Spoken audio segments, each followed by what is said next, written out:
As a fitness professional, you know the joy of helping others, and you know it's more than just fitness. We're training the whole person. Wellness coaching provides expertise that goes beyond fitness and nutrition.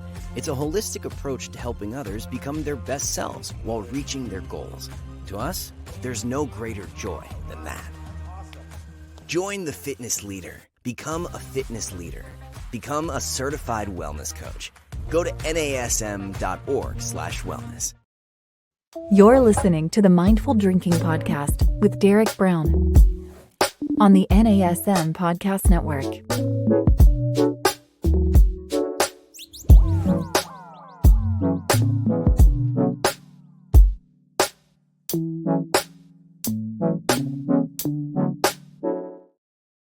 Welcome, listeners, to the Mindful Drinking Podcast, where we share tools and information that'll help you drink more mindfully.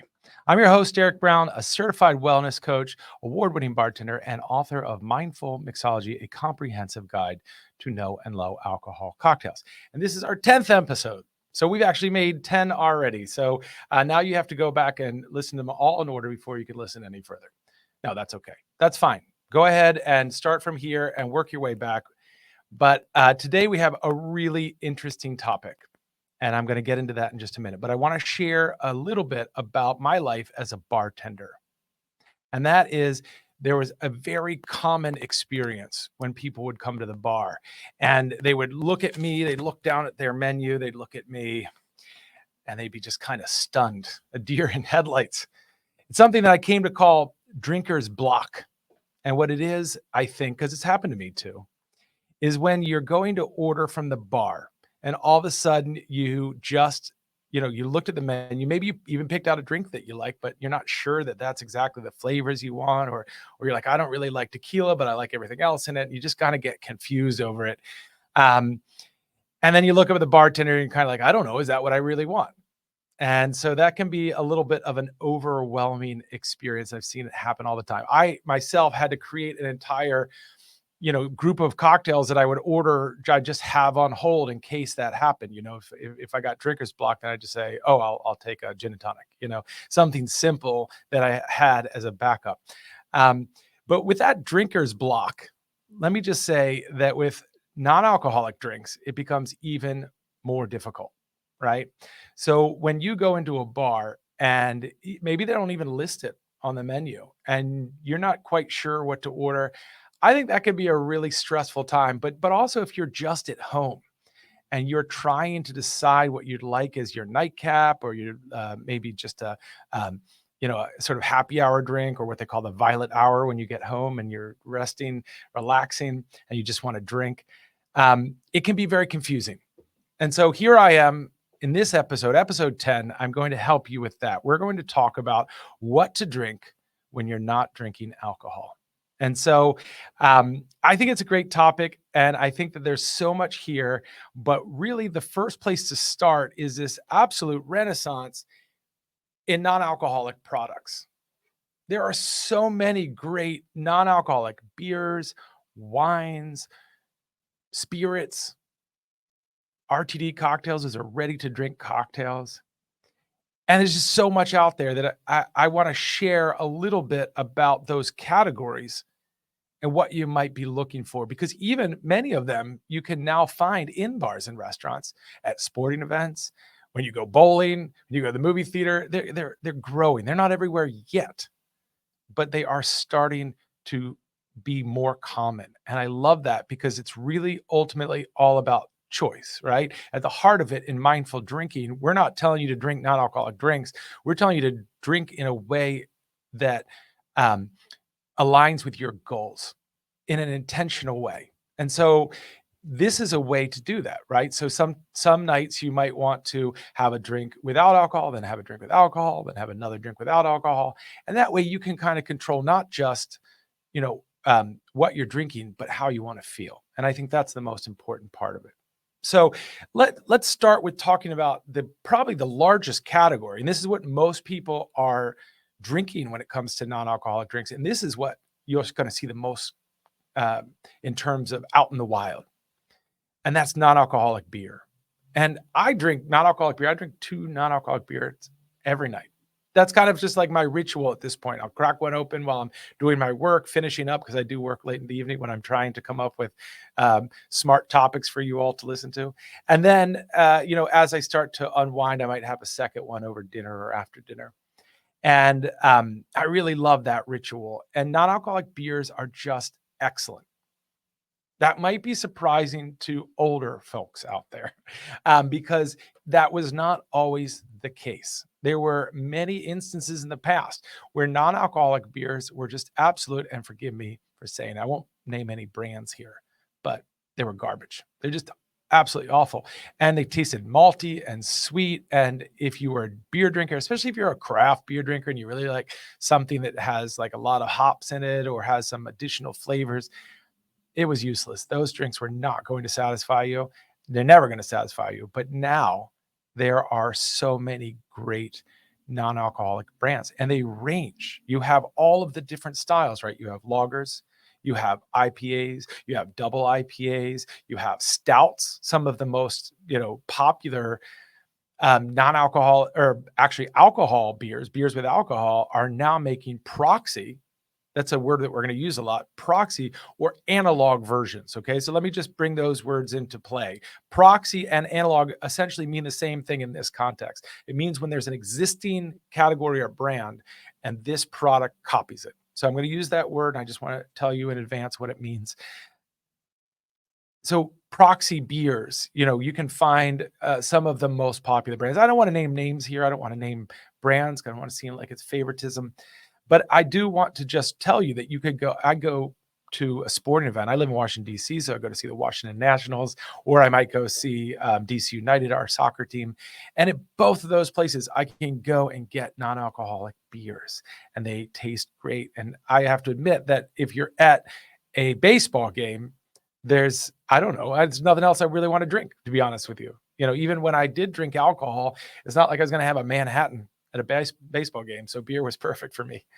And so all the different styles. And one of the reasons why it tastes so good, by the way, and when I say good, I mean, it tastes like beer. So if you don't like beer, then maybe it doesn't taste good. We're going to get into some other stuff in a minute. But if you like beer, the reason it tastes so good is because 95% of beer, in most cases, the alcohol by volume can vary, but it's 95% of it is not alcohol. Right? It's water, it's hops, it's other stuff. So that's the reason why this is such a good approximation. This is a good proxy or analog brand. So if you like the taste of alcohol and that's really what you're looking for, something that tastes just like the product that you miss, then beer is the one you want to go for. Okay. So look for that out there.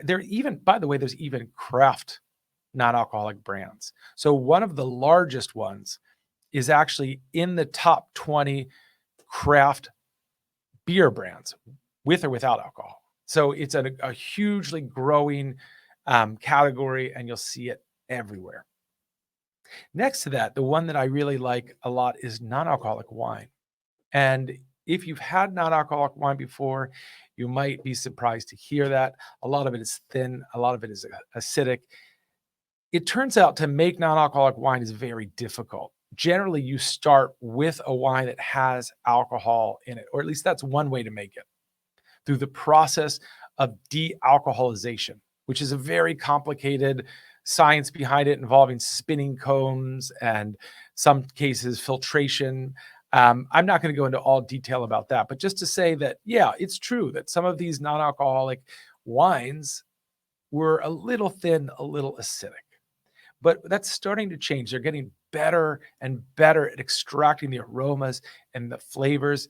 I mean, recently I had this incredible Riesling from Germany, right? Germany is where a lot of Riesling comes from. If you are a wine aficionado, you probably are already familiar with that. And so I had one that I just thought shared all of the great characteristics that I want out of a Riesling. It was dry with a small amount of what they call residual sugar, which just means a little hint of sweetness. It was not sweet. That gave it body, that gave it flavor, and it worked really well. There's great Sauvignon Blancs from New Zealand. My mom loves Sauvignon Blanc, and she loves the New Zealand Sauvignon Blancs. They have that really grassy quality. Sometimes they have something which is an unusual characteristic called, I'm just going to share it, called pipi du chat, cat pee. That is a real tasty note from sommeliers, and sometimes you can get that in Sauvignon Blancs, and I kind of got it in this Sauvignon Blanc. And believe it or not, that is a good quality. It's good quality. We'll say it's an okay quality. but yeah, so you're getting all of those complicated aromas and flavors in non-alcoholic wines before that we just didn't see. There's a wine in California that is a single vintage, single vineyard, non-alcoholic wine, which is great. And they're also starting to craft low alcohol wines too, which wine itself is already a lot lower than, say, something like vodka or bourbon in terms of the alcohol by volume. Now, we had a whole episode that talked about alcohol by volume, so you have to go back and listen to that. But that is in itself, wine is not I would not say a high alcohol product, but they're cutting it down even more so that it might be 2 to 4% alcohol, which I love that idea because it keeps some of the best parts of alcohol while including the rest of what we want without too much alcohol. So that's a great idea. Anyone who's listening, who's producing that, keep going. We want more of it. But in general, non-alcoholic wine, I would say, is something that you want to pair with food. That's where I say it really sings, because sometimes it is a little bit, like I said, tart, and that's acidic is the term that we use when we're talking about tasting wine. But if you pair it with food, then it really it all works together. And have fun with that. Just try it with a bunch of different foods. The good news is you can try a bunch of different non-alcoholic wines and you won't get too tipsy. So you're listening to the Mindful Drinking Podcast, and my name is Derek Brown. We are talking about what to drink when you don't drink alcohol. And we just finished talking about non-alcoholic wine. So now I want to talk about non-alcoholic spirits, which is where we get into a category which is meant to be like gin or a tequila or bourbon, but it never tastes like it. And the main reason it doesn't taste like that is not surprising at all. It doesn't have alcohol. And those products are, in many cases, 40% or more alcohol by volume, which means that they're made up of alcohol. 40% of them, at least. The remainder is water and other stuff. But the way that they're making these non-alcoholic products, and in some cases they're distilling them, means that you can actually taste some of the flavors that you would get out of a bourbon or gin or tequila, especially in the case of gin, where you're adding all these botanicals, right? You might not know this, but gin is based on juniper, right? That is the spice that it uses. And that's why it's called gin to begin with. It's named after juniper.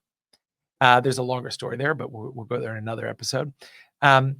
So those botanical spirits are great. And you can easily make a non-alcoholic gin and tonic that will satisfy anybody who's a gin and tonic drinker, which I think is great. And then the bourbon, the non-alcoholic bourbon alternative, it's important to recognize these are not actually bourbons, right? Because bourbon is a legal category from the United States that has to contain a certain amount of things. These are alternatives, a proxy, as we mentioned earlier, analog. And so that means that they might have some of the flavors. There's one popular bourbon alternative that I really love, and I even work for a short period of time, that has, I think, the best product out there right now, but it is at best like a bourbon tea. So you don't want to drink it on its own. You want to mix it into a cocktail. When you put it in old fashioned, wonderful. It's wonderful. You add a little sugar, bitters, orange peel, and it's ice, stir, and it's perfect. So that's exactly how you want to use non-alcoholic spirits. You want to mix them in cocktails. And some of them are non-conforming to the usual categories, right? They might not be bourbon, gin, tequila, etc. They might just be botanical, or they might just be bitter, or they might be a cordial. So those are worth exploring too and seeing how those work, especially if you want to try something adventurous. There's ones that are like Amaros. An Amaro is a bitter liqueur, usually sweet, usually intensely bitter. If anyone's ever had an Italian Amaro, you know exactly what I'm talking about. It's something that you'll never forget. They have non-alcoholic versions of those, and they work. They work great. So if you're not good at mixing cocktails, then I have a book for it. It's called Mindful Mixology. No, I'm just kidding. I do have a book for it, but actually what I would suggest is there are lots of recipes now on the internet. There are lots of recipes. Hey, if you want to take my course, Mindful Drinking course through NASM, we have recipes there that you can access, which are really great. And they're, drinks that you might even already know, like a Venetian spritz or an old fashioned. But there's lots of recipes out there. And so you can kind of bounce around and try them. And maybe I'll do a whole other show just on mindful mixology. But if you're not good at that, then I suggest using ready to drink cocktails. RTD cocktails is what we call them. And they're just already in a can. They're pre-mixed for you. In some cases, you pour them over ice. In some cases, you just chill and serve. But they're very good. And there's some companies out there that are making alcohol versions that are making non-alcoholic ones. There's even the, if any of you are into, the seltzers, the hard seltzers, there are, I don't know if this will make you laugh or not. It did make me laugh at first. But I came to enjoy them anyway. There's non-alcoholic hard seltzers. This is a true story. Go look at it for yourself. So they have some of the characteristics that you get out of a hard seltzer, but they are non-alcoholic. So check them out. I actually think they're pretty good. If you like the original, you might like these. If you don't like the original, stay away. Stay away. All right. So that's the those are the ones that are in this group of non-alcoholic alternatives, right? But there's also drinks that have nothing to do with non-alcoholic beer, wine, spirits, etc., that are delicious. And even some new categories that are emerging. Let me just mention a couple right now. For one, I drink this. Well, okay, so I go to my son's baseball game, and although it's perfectly reasonable that I could drink a non-alcoholic beer, and honestly, some dads are already drinking a beer in the truck, I'll send them my course independently and anonymously. But for me, I don't want to sit there with a can that looks like a beer. I don't want to send the wrong message to the kids, to the other parents. So I bring something called hop water. And it's exactly as it sounds. It's water that has been infused with beer hops. So if you get into beer, you know what I'm talking about when I say citra hops or something like that. There's these really interesting hops, and each one of them has different flavors, and they're infused in the water. It's a sparkling water. There's a couple different brands. Some very popular craft beer makers make hop water too. That's a great alternative. I love that. Super refreshing, absolutely dry, 0 calories, 0 sugar. And that's what I'm looking for on a refreshing hot afternoon. It's very, very hot in Washington, D.C. today. So I will absolutely drink one after this. There's also these tea or cider-based wine alternatives. Now, when I say wine alternatives, I mentioned dealcoholized wines, right? This is different. They're not based on wine in the sense that they are made of grapes. They are made of wine that's been dealcoholized. Instead, what they are is they're based on tea or cider that has been dealcoholized. So they are, the reason they call them wine alternatives because they fill in for the wine occasion.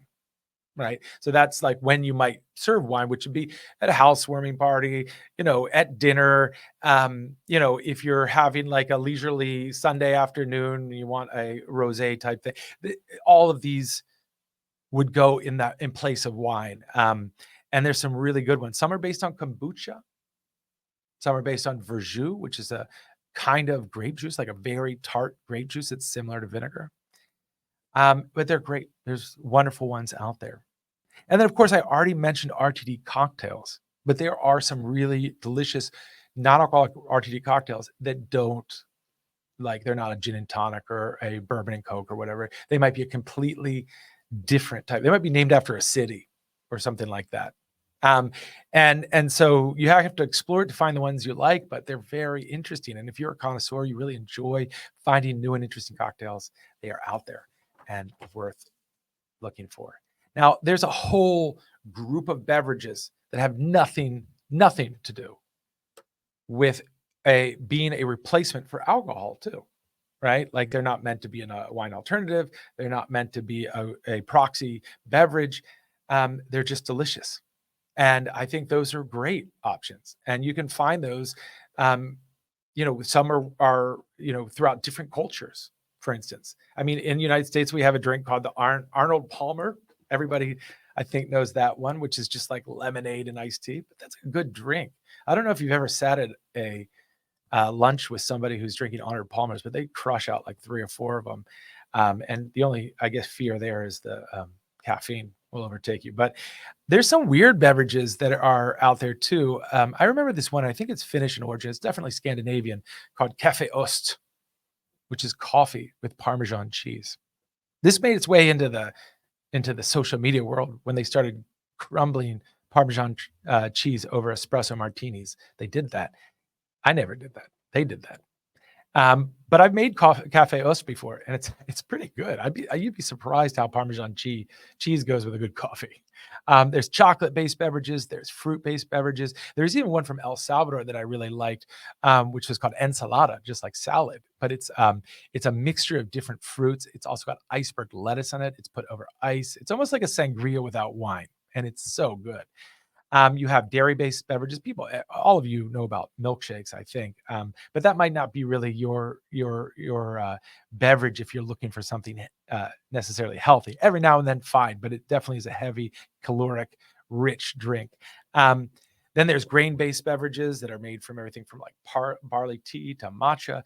Nut-based beverages. So orgeat is a almond syrup, orgeat syrup, that you can make with lemonade. Orgeat lemonade was actually in a bartending guide from the 1860s. That's the recipe I use, and it's really, really good. It's just with orgeat syrup, fresh lemonade, sparkling water, and mint. It's awesome. And of course, there's all these great craft sodas that are emerging, and some of them are even not super high in sugar, which I like.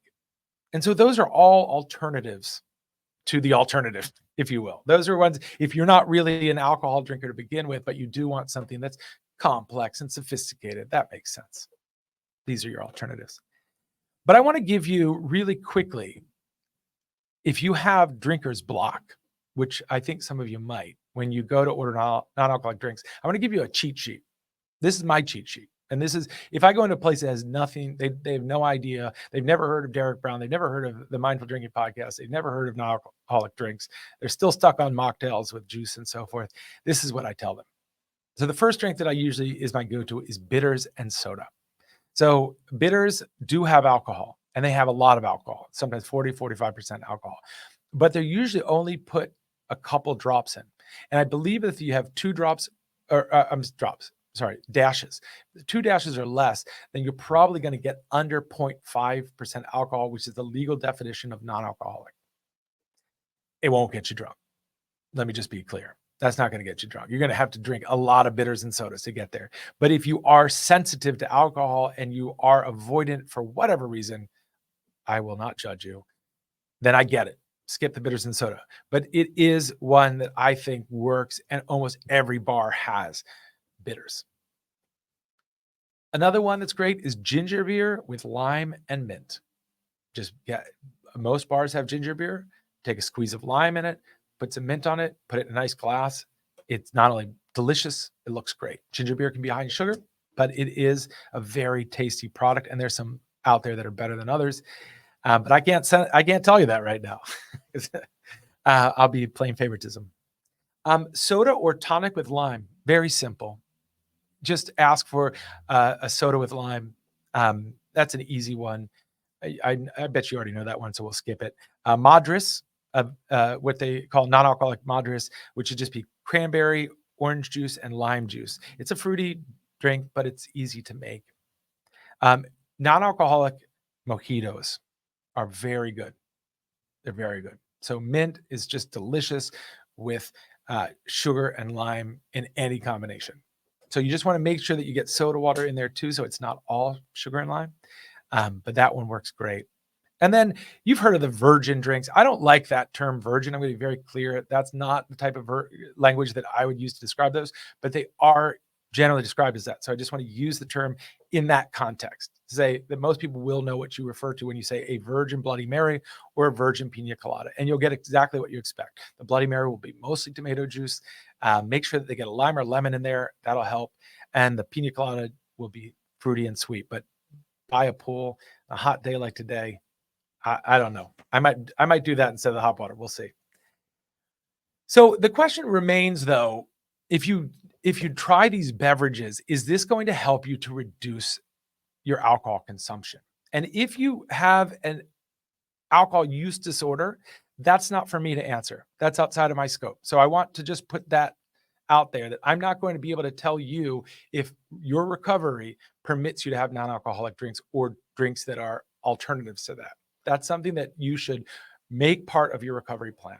But if you are a mindful drinker and you're just looking for alternatives, then and you're, whatever, out of habit or out of conformity or out of peer pressure, you end up drinking too much, then let me just say that the limited studies that exist right now are promising. So in the BMC Medicine journal, a study published talked about a small group of participants. So this is a very small study. I don't want to say that this is, absolutely 100% true. This is just a direction to go in, that it helped people who are heavy drinkers reduce their alcohol consumption by almost one standard drink a night, which I think is great news. That's a good start. And I will, by the way, I will have a link to all of these studies, so you can check them out in the comments. They will be there. Also, and that's if you provided the drink. BMC Public Health had a study that talked about the availability of non-alcoholic drinks. And as soon as they became more available, then people did purchase them. So this is a general direction to point in, small studies, but it's showing us that when we provide alternatives and when people use them, it works to reduce alcohol consumption. It makes sense to me. It seems like a no-brainer, but I just want to make it clear that this really works, or at least we're seeing some studies that point to that direction.